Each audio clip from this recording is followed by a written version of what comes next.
کبھی کبھار ایسا ضرور لگتا ہے، محسوس ہوتا ہے کہ اب ہم اس درد سے باہر نہیں نکل پائیں گے، لیکن اللہ ہمیشہ ہمارے لیے کہیں نہ کہیں سے راستے بنا ہی دیتا ہے۔ وہ کسی نہ کسی طرح سے ہمیں اس درد سے نکال ہی لیتا ہے، اور یہی تو اس کا وعدہ ہے کہ عنقریب تمہارا رب تمہیں اتنا دے گا کہ تم راضی ہو جاؤ گے۔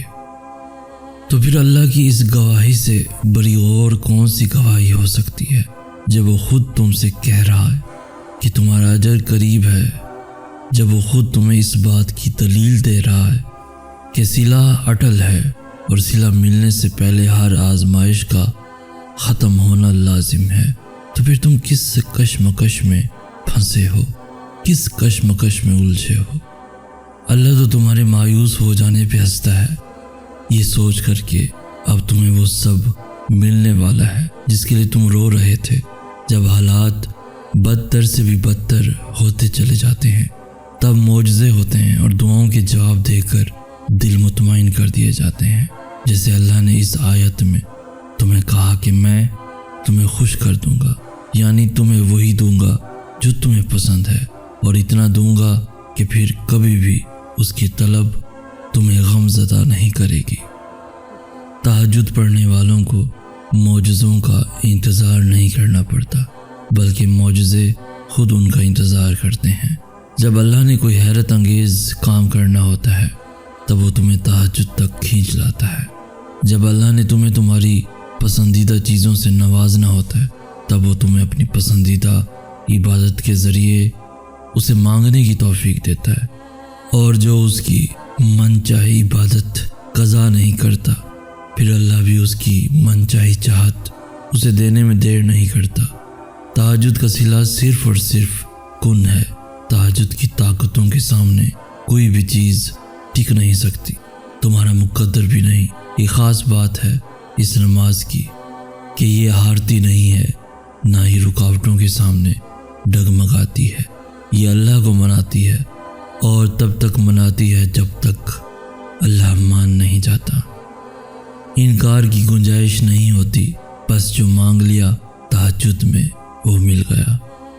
یاد رکھو، دل کا بار بار ایک ہی دعا کے لیے اللہ کے سامنے رونا اتفاق نہیں ہوتا، کیونکہ جو اللہ سے لگائے ہوئے دعاؤں کا سلسلہ نہیں توڑتے اللہ انہیں ان کی چاہ سے جوڑ دیتا ہے۔ کیا یاد نہیں تمہیں اللہ کے وعدے؟ اور اس توکل سے تم اللہ کو پکارتے رہو کہ اللہ کی تدبیریں تمہاری ساری آزمائشوں سے بری ہیں۔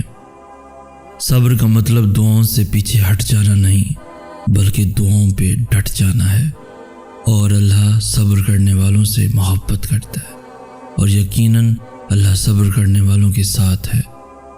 اور پھر اللہ فرماتا ہے، صبر کرنے والوں کو خوشخبری سنا دو۔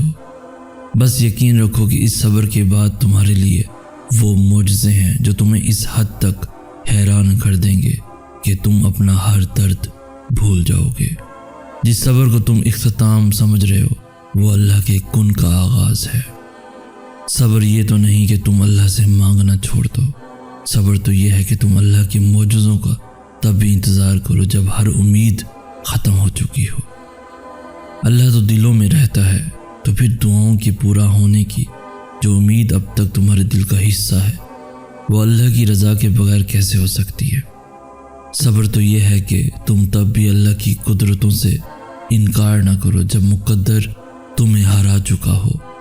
صبر تو یہ ہے کہ تم تب بھی اللہ کے منصوبوں پہ یقین رکھو جب تم درد سے ٹوٹ کر بکھر چکے ہو۔ پھر دیکھو اللہ کیسے اپنی مدد بھیج کر تمہیں دکھائے گا کہ وہ بھی توکل رکھنے والوں کو مایوس نہیں کرتا۔ تم ہمیشہ اللہ سے اشارہ مانگتے ہو، ہمیشہ اللہ کے جواب کا انتظار کرتے ہو۔ اللہ تمہیں یہاں تک اس لیے تو نہیں لایا کہ تم اس سے بدگمان ہو جاؤ، لیکن اب جب وہ تمہارے دل کو دعاؤں میں الجھائے ہوئے ہے اور سجدوں میں لگائے ہوئے ہے، اور پھر یہ سوچنے لگو کہ شاید تمہاری دعائیں اللہ نے سنی ہی نہیں، اگر تھک گئے ہو تب بھی دعا کے لیے ہاتھوں کو اٹھاؤ اور اللہ کو بتاؤ کہ تم ابھی بھی مایوس نہیں ہوئے۔ تو تم اتنی سی بات نہیں سمجھ پا رہے کہ تمہاری چاہ کے لیے اللہ معجزے تیار کیے بیٹھا ہے، اللہ پاک قرآن پاک میں فرماتا ہے، اور جو جلد بازی نہیں کرتے، اللہ نے ان سے وعدہ کر رکھا ہے کہ صبر کرنے والوں کو ان کا اجر بے حساب دیا جائے گا۔ پھر اللہ تمہارا صلہ بھیجتا ہے اسی شکل میں جسے تم نے کھو دیا تھا۔ تم اس کی آزمائشوں پہ پورا اترو، وہ اپنے وعدوں پہ پورا اترے گا، تو پھر دعا کرتے رہو۔ تمہاری کون سی دعا تمہیں کن کی منزل تک لے جانے کے لیے اللہ نے چن رکھی ہو، تم یہ کبھی نہیں جان سکتے۔ تمہیں توکل رکھنا ہے دعاؤں کے قبول ہونے تک، تمہیں صبر کرنا ہے اللہ کے کن کہنے تک۔ تمہارے یقین کا امتحان ہمیشہ تمہارے ڈر سے شروع ہوتا ہے۔ اللہ تمہیں تمہارے خوف سے آزماتا ہے۔ یقین کی ساری راہیں بند کر کے ہی اللہ دیکھتا ہے کہ کتنا یقین رکھتے ہو۔ وہ ہر اس چیز سے تمہاری آزمائش کرتا ہے جسے کھونے سے تم ڈرتے ہو، تو اللہ بھی تمہیں عطا کرنے کے لیے پھر وہ دروازے کھولتا ہے جن کا تمہاری نظر میں کوئی وجود نہیں ہوتا۔ اور پھر جب تم بند راستوں کے باوجود بھی مانگنا نہیں چھوڑتے اور صبر سے اللہ کے معجزوں کا انتظار کرتے ہو، تو پھر وہ آسمان کے سب دروازے کھول دیتا ہے اور بن بادل کے رحمتوں کی بارش کر دیتا ہے۔ اور پھر وہ دن بھی آئے گا جب تم مسکرا کر کہو گے کہ اللہ نے میرا دل ایسے مطمئن کر دیا جیسے میں سوچ بھی نہیں سکتا تھا۔ انشاءاللہ وہ جبار ہے، وہ ہر اس ٹوٹی ہوئی چیز کو پھر سے جوڑ سکتا ہے جس کا جڑنا تمہاری نظر میں ناممکن ہے۔ ٹوٹے ہوئے دلوں کا ٹھکانہ اللہ کے سوا اور ہے ہی کہاں، بس وہی ہے جو انہیں جوڑتا ہے اور ان زخموں کی مرہم بنتا ہے۔ اگر درد رات بھر سونے نہیں دیتا تو جان لو کہ وہ منتظر ہے تمہارا، اور اگر اللہ تمہارے مقدر کا فیصلہ تمہارے ہاتھ میں بھی تھما دے تب بھی تم اپنے لیے وہ نہیں سوچ سکتے جو اللہ نے تمہارے لیے سوچ رکھا ہے۔ تو پھر صبر کرو، کیونکہ جب اللہ تمہیں کنارے پہ لا کر کھڑا کر دیتا ہے تب وہ یا تو تمہیں تھام لیتا ہے یا اڑنا سکھا دیتا ہے۔ یوں وہ تمہیں تمہاری من پسند چیز کو کھو دینے کے خوف سے گزار کر اپنا آپ یاد کرواتا ہے۔ یہ اسی کے فیصلے ہیں کہ وہ تمہیں کب اور کیا دیتا ہے۔ تو پھر یہ کیوں ملا اور وہ کیوں نہیں ملا، یہ سوچنا تمہارا کام نہیں ہے۔ تمہارا کام بس دعا کرنا ہے اور یقین رکھنا ہے، کیونکہ تم خود اپنے لیے اچھے یا برے کا انتخاب نہیں کر سکتے۔ تم خود ہی خود کے ساتھ ناانصافی کرتے ہو، اللہ تمہارے ساتھ کبھی ناانصافی نہیں کرتا۔ اور جب تم یقین رکھتے ہو تب وہ وہاں سے تمہارے لیے وسیلے بناتا ہے جہاں سے تم سوچ بھی نہیں سکتے۔ تو پھر دعا کرنا کبھی مت چھوڑنا، صرف اس لیے کہ حالات ابھی تک نہیں بدلے۔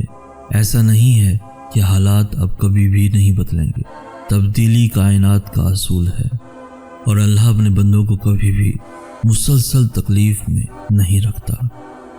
اور تم سے یہ کس نے کہہ دیا کہ جو چھین جائے وہ واپس لوٹایا نہیں جاتا؟ کیا تم نے سنا نہیں یوسف علیہ السلام کا اپنے والد کے پاس واپس لوٹایا جانا، موسیٰ علیہ السلام کا اپنی والدہ کے پاس واپس لوٹایا جانا، ہاجرہ کا ابراہیم علیہ السلام کے پاس واپس لوٹایا جانا، ایوب علیہ السلام تک ان کے بچوں کا واپس لوٹایا جانا۔ اللہ تم تک ہر چیز واپس لے آتا ہے، بس وہ ان چیزوں کو تم سے دور اس لیے کرتا ہے کیونکہ تم ان چیزوں سے اتنی محبت کرنے لگتے ہو کہ جس کا حقدار صرف اللہ ہے۔